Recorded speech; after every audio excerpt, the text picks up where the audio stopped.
اللہ اکبر۔ ورحمۃ اللہ وبرکاتہ۔ الحمد للہ رب العالمین والعاقبۃ للمتقین ولا عدوان الا علی الظالمین۔ اعوذ باللہ من الشیطان الرجیم، بسم اللہ الرحمن الرحیم۔ وما تفعلوا من خیر فإن اللہ بہ علیم، وما تفعلوا من خیر یعلمہ اللہ، وقال اللہ تعالی فی مقام آخر، فمن يعمل مثقال ذرة خيرا يره من عمل صالحا فلنفسه۔ یہ ہمارا درس قصص الانبیاء کے حوالے سے چل رہا تھا، اور حضرت ابراہیم علیہ السلام کی ایک قسط اور ان کے قصے کا ایک حصہ جو ہے وہ ہم نے آپ کو بتایا۔ انشاءاللہ اگلا حصہ پھر اگلے اتوار کو۔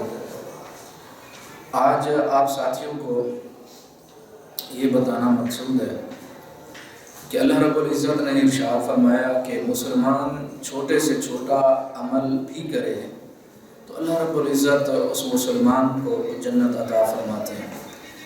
اللہ تعالیٰ کی جنت کے حصول کے مختلف ذرائع ہیں، اور اللہ کے رسول صلی اللہ علیہ وسلم جس طرح ارشاد فرماتے ہیں کہ جنت تمہارے اے مسلمانوں، جنت تمہارے بالکل ایسے نزدیک ہے جس طرح تمہارے جوتے کا تسمہ تمہارے نزدیک ہوتا ہے، اور اسی طرح جہنم بھی وہ ایسے ہی تمہارے نزدیک ہے جس طرح جوتے کا تسمہ تمہارے نزدیک ہوتا ہے۔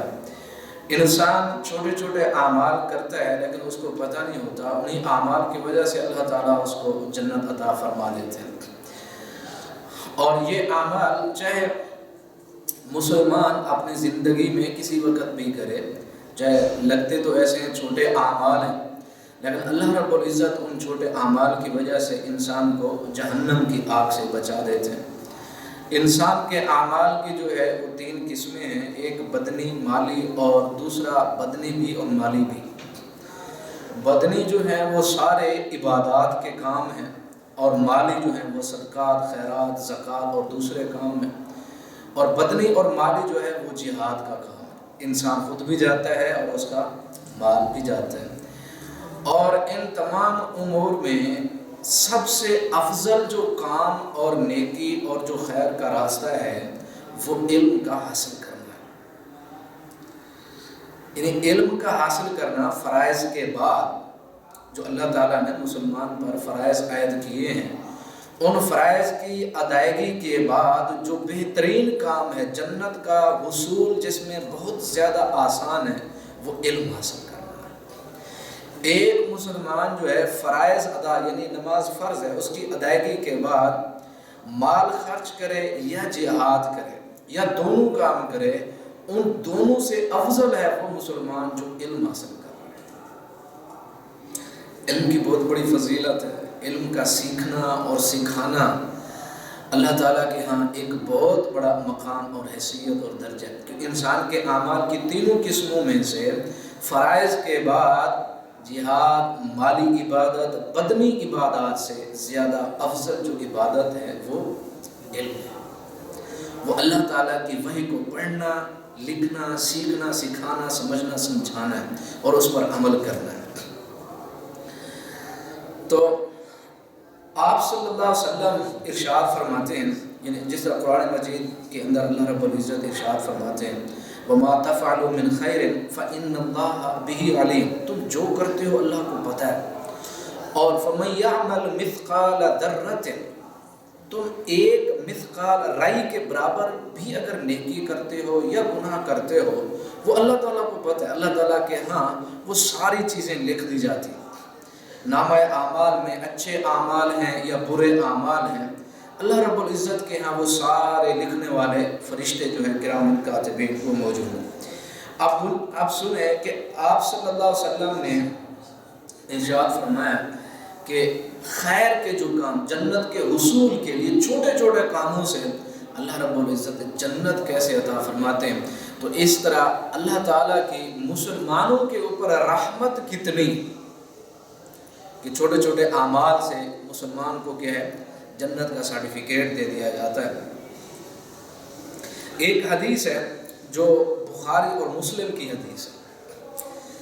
آپ صلی اللہ علیہ وسلم نے ارشاد فرمایا بینما رجل یمشی بطریق اشتد علیہ العطش فوجد بئر، ایک بندہ پیاسا تھا اور اس کو بہت پیاس لگی ہوئی تھی، اس نے چلتے چلتے دیکھا ایک کنواں ہے، کنویں کے اندر اترا اور پانی پیا اور واپس آ گیا، اور پھر بعد میں اسی انسان نے دیکھا کہ ایک کتا پیاس کی وجہ سے بلک رہا ہے اور پیاس کی وجہ سے وہ گیلی مٹی کو چاٹ رہا ہے۔ پیاس کی شدت اتنی تھی، یہاں آپ عرب میں دیکھیں کہ جو گرمی ہوتی ہے اور صحرا کے اندر ریت کے اندر اگر کوئی چیز ہے جاندار تو اس کے لیے بہت بڑا، حتیٰ کہ سانپ کو لوگ پانی پلا رہے ہوتے ہیں، یہاں سانپ وہ کاٹنے والا سلسلہ ہی ختم ہو جاتا ہے، وہ بھی میرا یہ دشمن ہے، یہ وہ ختم، وہ اتنی جان کی پڑی ہوتی ہے۔ سانپ کو بھی یہاں عرب لوگوں کو دیکھا گیا کہ وہ کیا کر رہے ہوتے ہیں، پانی پلا رہے ہوتے ہیں۔ تو اتنی یعنی گرمی اور شدت، اور پھر اس کے بعد جو ہے وہ رمل ہو ریت ہو تو اس وہ گرمی اور زیادہ بڑھ جاتی ہے۔ تو اس شخص نے دیکھا کہ ایک کتا جو ہے وہ ایک گیلی جو مٹی تھی جس پر ایسے لگتا ہے کچھ گیلا پانی ہے، وہ اسی کو چاٹ رہا تاکہ اپنے پیاس کو ختم کرے۔ اس انسان نے سوچا کہ اگر مجھے اتنی پیاس تھی، شدت تھی اور فلاں سارے مسئلے میں نے پانی، اس کا تو ایسے ہی مسئلہ ہوگا، ایک کتا ہے۔ اب وہ انسان نیچے اترا اور کنویں کے اندر اس نے اپنا موزہ اتارا، جو اس وقت چمڑے کو موزے میں پانی لیا اور کتے کے منہ کو کھولا اور اس کے اندر کیا ڈالا، پانی ڈالا، اس کی پیاس بجھائی۔ اب اللہ کے رسول صلی اللہ علیہ وسلم کیا ارشاد فرماتے ہیں، اس عمل پہ جو اس مسلمان نے کیا، جو اس انسان نے کیا کہ ایک پیاسے کتے کو کیا پانی پلایا، آپ صلی اللہ علیہ وسلم ارشاد فرماتے ہیں حتی راقیہ فسقا، اور وہ مطلب اس کے پاس کتے کے پاس گیا، فسقا، اس کتے کو پانی پلایا، فشکر لہ فغفر لہ۔ ایک حدیث کے اندر یہ بھی الفاظ ہیں، آپ صلی اللہ علیہ وسلم ارشاد فرماتے ہیں فشکر اللہ لہ، اللہ تعالیٰ نے اس بندے کا شکریہ ادا کیا، فغفر لہ، اور اسے معاف کر دیا اور اسے جنت دے دی۔ ایک جانور کے ساتھ ایسا برتاؤ، اور وہ بھی ہے پاک بھی نہیں ہے جانور، حلال بھی نہیں ہے، اس کے لیے اتنا یعنی نرماہٹ، ہمدردی اور احساس کہ اس کی زندگی بچ جائے، تو اللہ کے رسول صلی اللہ علیہ وسلم ارشاد فرماتے ہیں فشکر اللہ لہ، اللہ تعالیٰ نے کس کا شکریہ ادا کیا، بندے کا شکریہ ادا کیا، حالانکہ وہ خالق ہے، وہ مالک ہے، وہ پلا سکتا ہے، وہ اپنے سارے وسائل اور ذرائع، اس کی طاقت اور قوت اور ساری چیزیں اللہ تعالیٰ دے سکتا ہے، پلا سکتا ہے، لیکن اس انسان کے عمل پہ کہ وہ انسان اللہ کی مخلوق کے ساتھ اس کا رویہ کیسا ہے، اور جب اس نے پانی پلایا تو اللہ تعالیٰ نے اس بندے کا شکریہ اور پھر اسے معاف کر دیا۔ یہ تو حلال حرام جانور ہے نا۔ دیکھیں نجس جو چیزیں ہیں دو، ان میں سے بہت ساری چیزیں نجس جو پلیت ہوتی ہیں، ان میں سے ایک کتا بھی ہے، اور کتا جب برتن میں منہ مارے 7 مرتبہ دھونے کا حکم ہے اور آخری مرتبہ مٹی کے ساتھ، لیکن یہ سارا معاملہ ہے اس کے ساتھ، لیکن جب رحم اور شفقت اور ہمدردی کسی جانور پر، پھر اللہ اور اسلام اور شریعت جو ہے اس کو جنت کا سرٹیفکیٹ، اور اتنی یعنی دل کے اندر ہمدردی، اور پھر یہ تو مطلب جانور ہے تو انسانوں کے ساتھ ہمارا رویہ پھر کیسا ہونا چاہیے، اور انسان اور کافر اور پھر مسلمانوں کے ساتھ ہمارا رویہ کیسا ہونا چاہیے۔ بندہ سوچ سکتا ہے کہ یہاں کو نفرت کے جذبے اور تعصب اور بغض اور کینہ اور حسد، ایسی بیماری انسان دل میں اگر پالے تو ایسے کام کبھی بھی نہیں کر سکتا، ممکن ہی نہیں ہے۔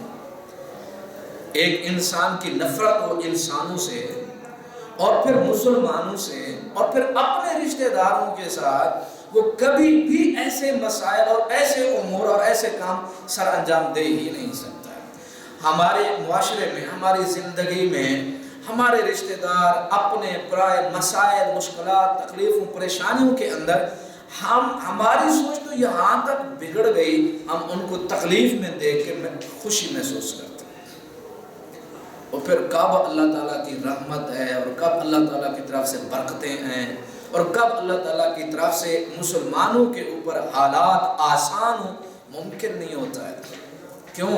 اس وجہ سے کہ ہمارے دل اور ہمارے رویے اور ہمارا کردار جو ہے، جو ہونا چاہیے تھا وہ نہیں ہے، جو ہونا چاہیے تھا۔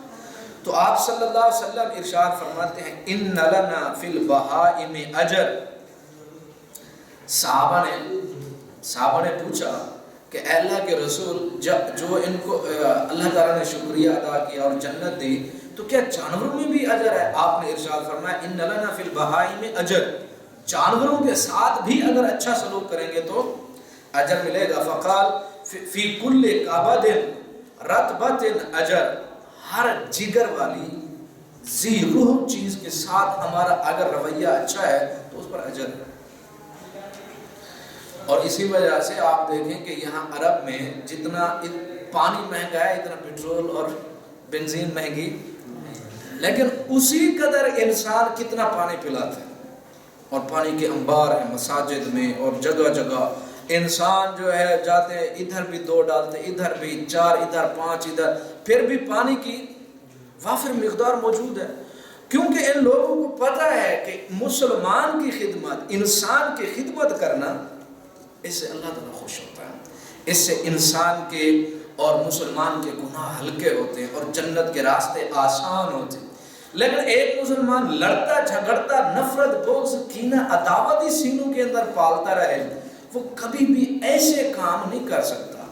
بعض لوگوں کو آپ نے دیکھا ہوگا روڈوں پہ یا ایسے، اگر کوئی بلی جا رہی ہے، بچنے لگی ہے، وہ راستہ بھی چھوڑ دے، اس کے اوپر گاڑی چلا دے، پھر بلی کے اوپر ہی، یہ درندگی ہے۔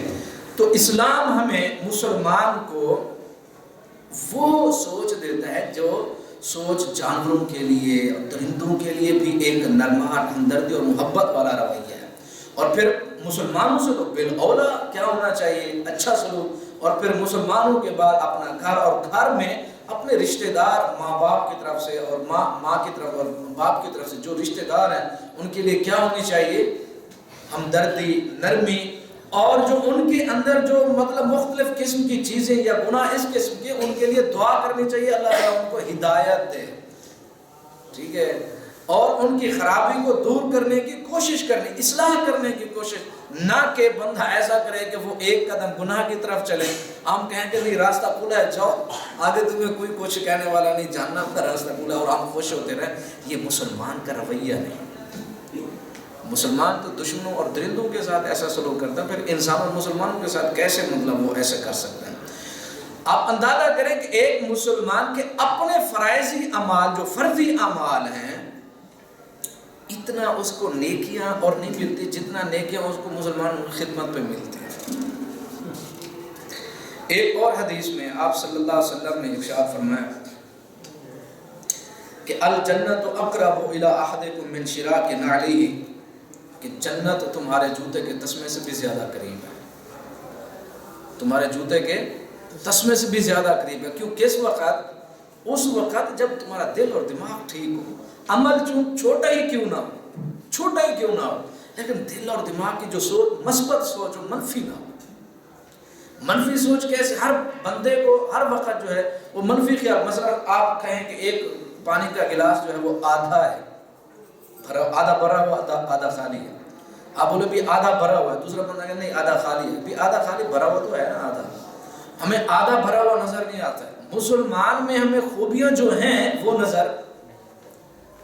ہمیں زخموں پر ہی بیٹھنا آتا ہے، اور زخموں پر آپ کو پتہ ہے جو بندہ بیٹھے یا ان کو قریب کرے تو تکلیف بہت زیادہ ہوتی ہے۔ آپ سارا دن ان کو قرآن سنائیں اور ایک ہاتھ زخموں پہ ہو تو قرآن سنے گا نہیں، ممکن نہیں ہے، ایسا نہیں ہوتا۔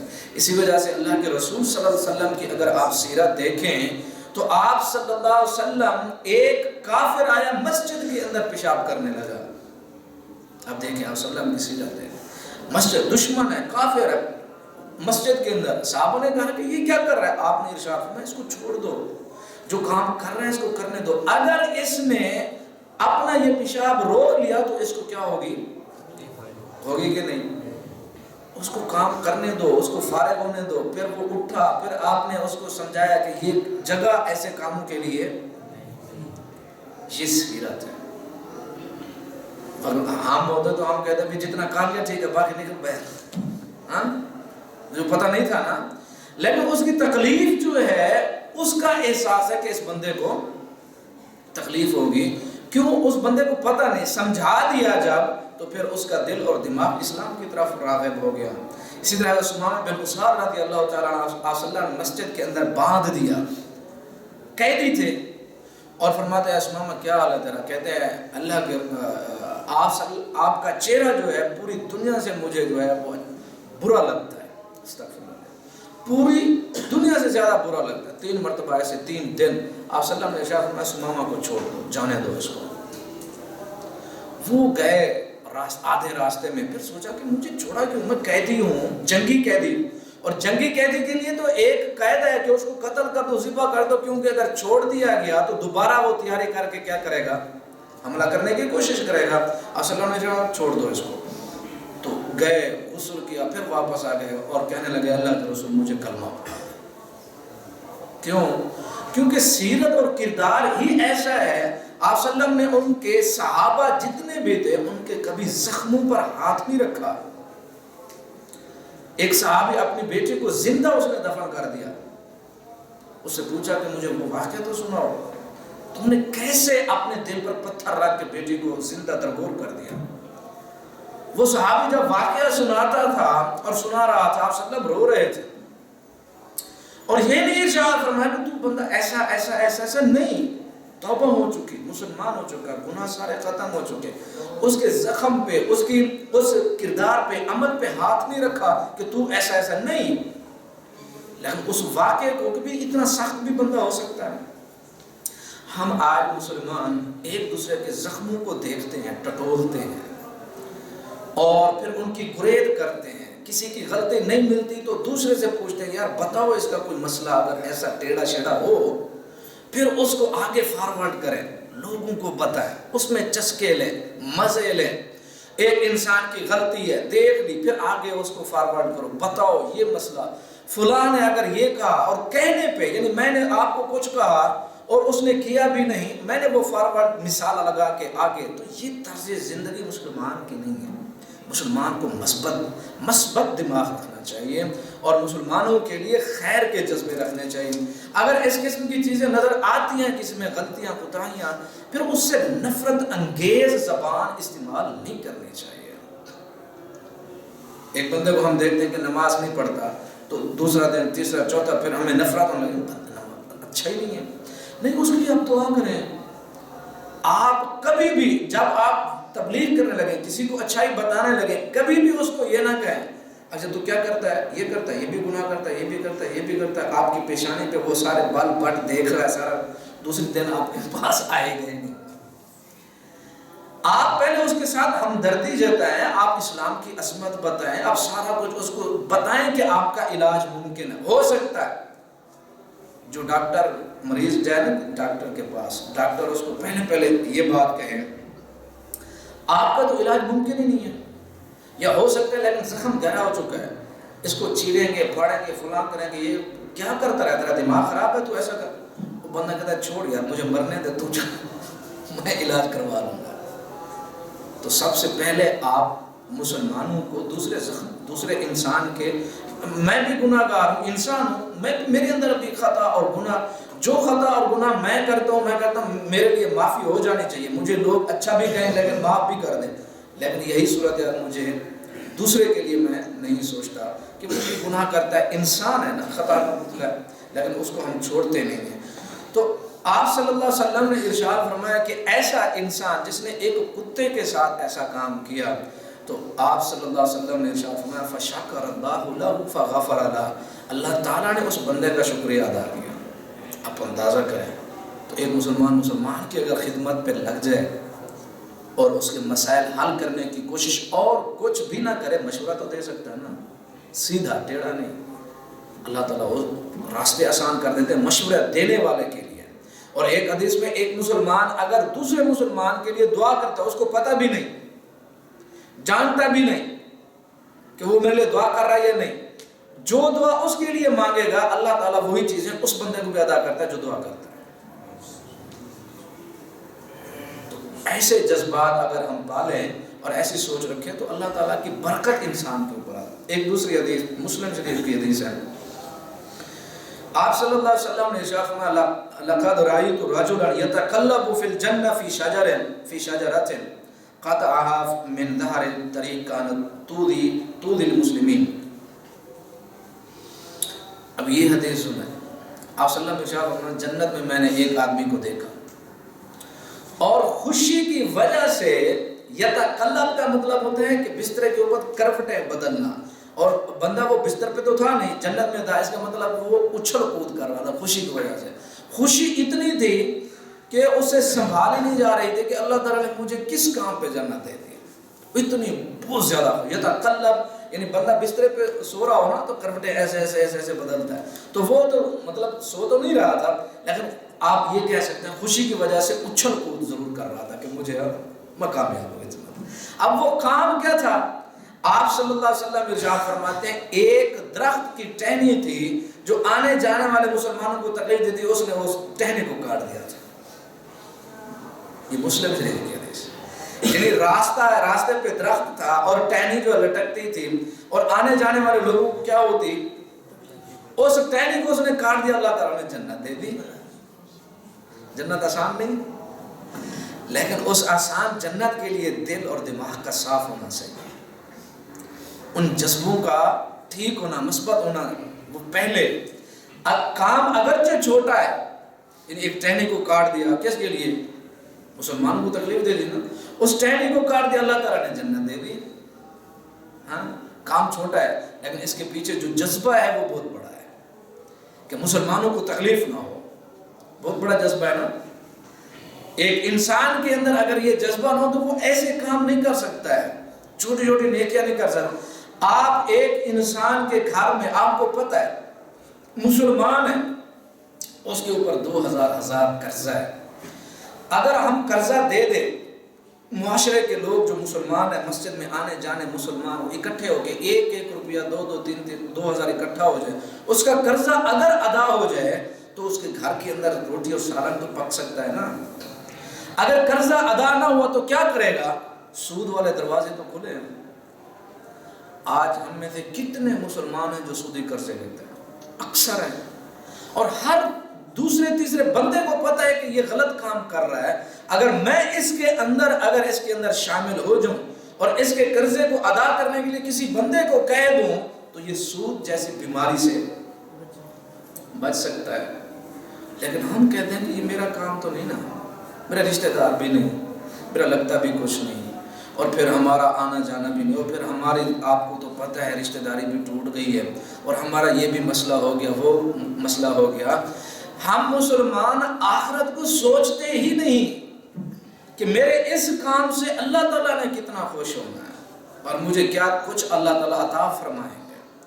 وہ اللہ والا سلسلہ تو ختم ہو گیا ہے. یعنی بندہ یہ سوچے کہ میں یہ کام کر رہا ہوں اللہ تعالیٰ میری آخرت بہتر، وہ سوچ یہ بھی ختم ہو گیا. ہم یہ دیکھتے ہیں کہ ہاں یہ کام کرتا ہوں، کل میرے کو کیا پرافٹ ہے، کل مجھے کیا فائدہ ہونے والا ہے، کل میرے ساتھ کیا ہوگا، میں اس کے ساتھ یہ کر رہا ہوں تو مجھے کیا ملے گا. لیکن اللہ تعالیٰ اور آخرت کے جو سودے ہیں وہ مفاد پہ نہیں ہوتے، وہ مفاد پہ نہیں ہوتے.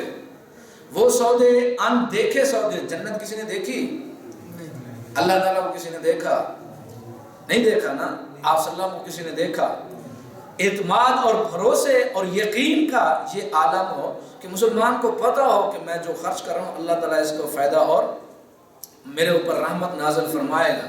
لیکن ہم تو ساری مادیت کو پوچھتے ہیں اور پیسہ اور مال اور دولت. کوئی بھی ہمارا عمل اور کام ایسا نہیں ہوتا ہے کہ اے اللہ میں خرچ کر رہا ہوں، اے اللہ تو میرے حالات بھی ٹھیک کر دے، اس مسلمان کے حالات بھی ٹھیک کر دے. ہم ایسا نہیں کرتے.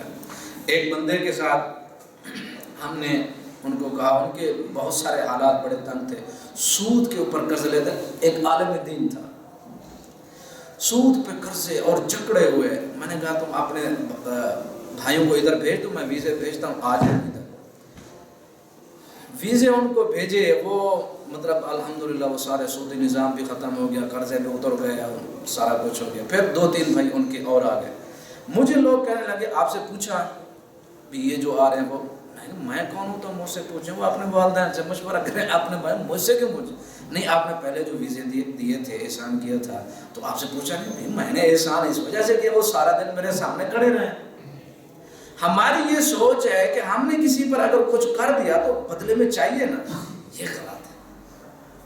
اگر بدلے میں چاہیے تو احسان کرنے کی ضرورت کیا ہے؟ پھر آخرت کا یعنی سوچ کا وہ اللہ تعالیٰ پھر ویسے نہیں ہوا انسان کے اوپر جو ہے رحمت اور برکت اور نازل فرماتے کہ اگر انسان کو دنیا میں سب کچھ چاہیے کہ میں نے تمہارے اوپر احسان کیا تو کل میرے اوپر بھی نہ، ایسا نہیں.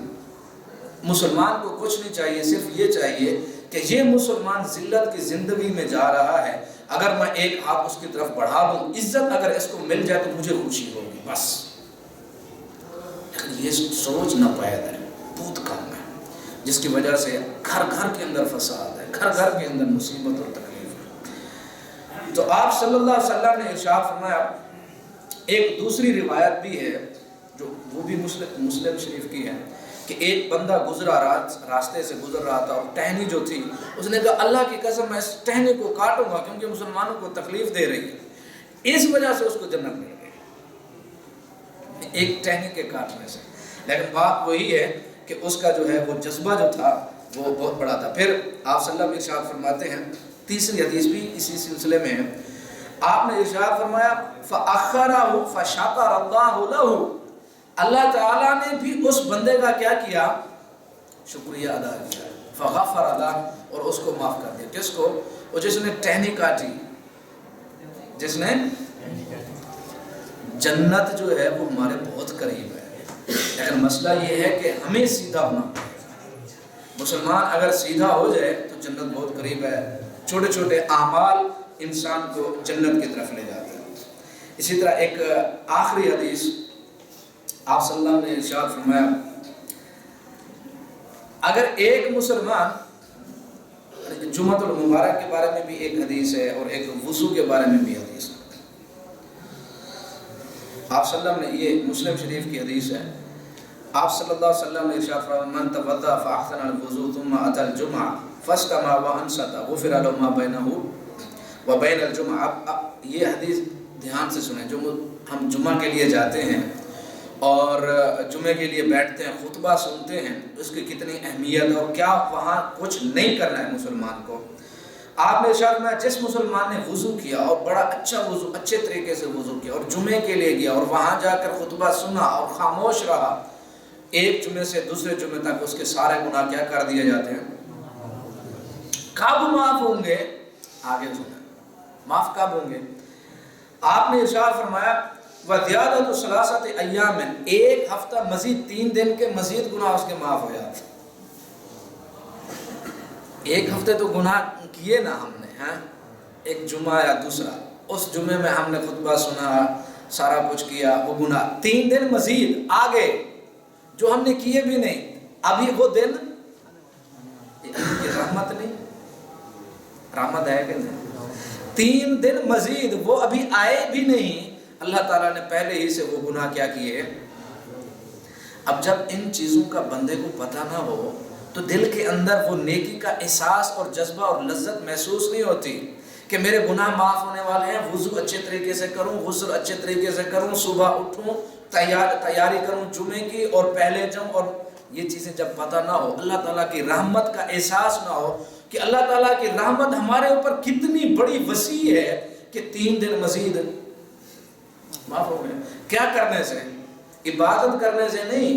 آپ بیٹھے، وضو اچھا کیا، خاموشی سے بیٹھے، ادب سے بیٹھے، بس، اور جو پڑھیں گے اس پر وہ مزید نہیں کیا. آپ صلی اللہ علیہ وسلم نے ارشاد فرمایا وَمَن مَسَّ الْحَصَىٰ فَقَدْ لَغَا، جس نے کنکریوں کو چھوا اس نے لغو کام کیا ہے. جمعے کے دوران جس نے کیا کنکری، اس وقت جو اس دور کے اندر یہ مطلب فرشے فرشے تو نہیں تھے نا، ٹائلیں نہیں تھیں اس وقت، وہ وہی رمل والا میدان ہوتا ہے یا کنکریاں ہوتی ہیں جو اسی پر بیٹھتے اور کیا آپ صلی اللہ علیہ وسلم کا خطبہ سنتے. اور آپ صلی اللہ علیہ وسلم کی جو مسجد تھی وہ کیسی تھی؟ ہاں بڑی یعنی مضبوط اور سیمنٹ اور بجلی اور ریت اور ہیں. کیسی تھی مسجد؟ مسجد تھی چھڑیوں کی، کھجور کی چھڑیاں ہیں جی. وہ چھڑیاں ساری چھت بنی ہوئی تھی، جو بارش آتی ساری کی ساری آپ صلی اللہ علیہ وسلم سجدہ جب کرتے، جب بارش آتی تو سجدے سے وہ ساری پیشانی کے اوپر وہ پانی اور وہ مٹی، اس حالت میں خاتم النبیین سجدے کر رہے ہیں. آج ہم مسلمانوں سے ٹیلوں پہ، فرشوں پہ اور پتہ نہیں کیا کیا کیا نزاکتے ہیں سجدہ کرتے وقت، لیکن پھر بھی ہمیں مول صاحب نماز پڑھنے میں مزہ نہیں آتا ہے. ہیں جی دعائیں کرتے ہیں، دعائیں قبول نہیں ہوتی. کیسے قبول ہوں، کیسے مزہ آئے، کیسے لذت محسوس ہو جب پتہ ہی نہیں کہ آپ کیا کر رہے ہیں، پتہ ہی نہیں ہے. یہ ساری نزاکتیں تو ہیں، اے سی لگے اور فلاں فلاں، کیا ہو گیا جی؟ نمازی خراب ہوتے ہیں جی، نمازیوں کو گرمی لگتی ہے، نمازیوں کو سردی لگتی ہے جی، ہیٹر شیٹر سارا. نمازی کو یہ مسئلہ نہ، اور نمازی بھی تو کچھ کرے، اس کو بھی تو پتا ہو کہ میں سجدہ کر رہا ہوں، کس کو کر رہا ہوں، کیا کر رہا ہوں، کیا پڑھ رہا ہوں، اس کو تو پتا ہو، تب جا کے احساس ہوگا نا.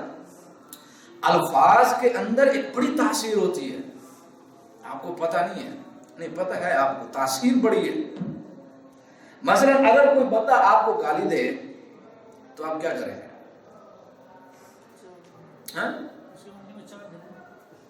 چار دیں گے. سب سے جو مطلب گالی دے اور ریئیکشن رد عمل کے طور پر فوراً غصہ آتا ہے. اس نے کچھ پھینکا تو نہیں، کچھ مارا بھی نہیں، لفظ ہے نا، اس کا اثر اتنا ہے، دل دماغ جو ہے آگ بگولا سا ہو جاتا ہے، وہ بندہ پاگل ہو جاتا ہے. جتنی سخت الفاظ اتنا سخت غصہ، بندہ چاہتا ہے کہ اس کو گولی مار. لفظ ہے نا، تاثیر ہے. جب دماغ دل پر جاتی ہے تو پتہ. اچھا یہ تاثیر کیوں ہوتی ہے؟ کیونکہ سننے والے کو پتہ ہے کہ یہ کیا کر رہا ہے اور یہ الفاظ کہاں جا رہے ہیں اور کیا کرنے لگے ہیں. پتہ ہے نا، سارا شعور ہے، سارا کچھ پتہ. غصہ بھی آئے گا، سارا کچھ، جذبات بھی اگنے، دماغ بھی، سارا کچھ کھولے گا. انسان اس کا ریئیکشن رد عمل بھی فوراً کرتا ہے. لیکن قرآن نہیں پتا تو کب وہ شعور دل سے کیا نکلے، دماغ میں کیا سوچے، پتہ نہیں کیا پڑھ رہے ہیں. وہی الفاظ کی تاثیر وہ پتہ نہیں ہوتا ہے. لیکن اگر دم کریں گے اس کی تاثیر ہوتی ہے، وہ ٹھیک ہو جاتا ہے. وہ الفاظ اپنے اثر کر رہے ہوتے ہیں، لیکن مجھے جو شعور نہیں، سجدہ جو لذت نہیں دیتا اسی وجہ سے مجھے شعور نہیں نا، مجھے پتہ نہیں کہ قرآن کہتا ہے کیا ہے، سجدہ کیا کیوں، نماز پڑھی کیوں، عبادت کی کیوں، اللہ تعالیٰ کے سامنے جھکا کیوں، نیکی کروں کیوں، وضو کیوں کیا، گیا کیوں، یہ جمعہ کیوں، عیدین کیوں، یہ ساری عبادتیں پتہ نہیں نا، نہ شعور کو پتہ، نہ جذبات کو پتہ، تو صاحب ذرا نیند ہی آئے گی جمعے میں اور کیا ہوگی. الفاظ کے اندر تاثیر ہے. اسی وجہ سے آپ صلی اللہ علیہ وسلم نے ارشاد فرمایا، جس طرح ایک صحابہ اکرام گئے اور ایک جو بادشاہ تھا اس سے کہا کہ تم جو ہے ہمیں کھانا پینا ہمارے پاس نہیں، انہوں نے کچھ نہیں دوں گا. وہ مریض تھا، کسی چیز نے ڈھانس لیا تھا. انہوں نے کہا تمہیں دم آتا ہے تو آپ دم کرو تو پھر ہم آپ کو جو ہے، انہوں نے کہا ٹھیک ہے دم کریں گے لیکن ہمیں بکریاں اتنی اتنی چاہیے. سورہ فاتحہ پڑھی، دم کیا، ٹھیک ہو گیا. اور قرآن کا اثر تو کیا بات، اللہ تعالیٰ کا کلام ہے. لیکن جتنا عظیم کلام ہے نا اتنی زیادہ غفلت ہے ہم مسلمان. جتنا عظیم کلام ہے نا، یہ اللہ کے رسول صلی اللہ علیہ وسلم نے مکہ کے اندر پورے کا پورے 13 سال کیا کیا؟ قرآن ہی پڑھا نا. اور قرآن نے ساری یعنی مکہ کی سرزمین کو بدل دیا. شاعر آتے تھے، بدل مسلمان ہو رہے ہیں، جنگجو آتے مسلمان ہو رہے ہیں، تاجر ہیں، کیا قرآن سنتے تھے. شریف بن اخنس کے ساتھ ابو جہل قرآن سنتا تھا چھپ چھپ کے. آپ صلی اللہ علیہ وسلم تلاوت کرتے ہیں بیت اللہ میں اور چھپ چھپ کے یہ دونوں اور بھی پبلک قرآن سنتی. تو شریف بن اخنس نے کہا کہ ابو الحکم مجھے یہ بتاؤ، یہ قرآن جو سنتے ہو جھوٹا ہے سچا ہے؟ کہتا سچا ہے. پھر مانتے کیوں نہیں؟ میں پاگل ہوں، میں نہیں مانتا. کیوں؟ کیونکہ ان کے کہتے قبیلے کے اندر نبوت